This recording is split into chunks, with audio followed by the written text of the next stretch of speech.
Pinangunahan ng Commission on Elections officials ang muling pagbubukas ng voter registration sa Bayan ng Kalayaan sa West Philippine Sea.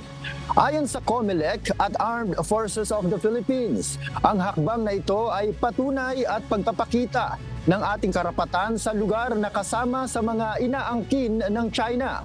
Ang voter registration sa buong bansa ay tatagal hanggang September 30, 2024.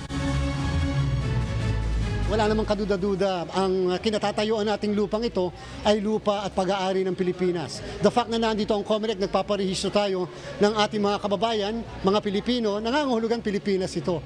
Nakikisa po kami sa mga activities ng COMELEC dito sa Pag-asa Island. Ito po ay pagpapatunay na ito po ay atin ang Pag-asa, atin ang Kalayaan, West Philippine Sea, atin po ito.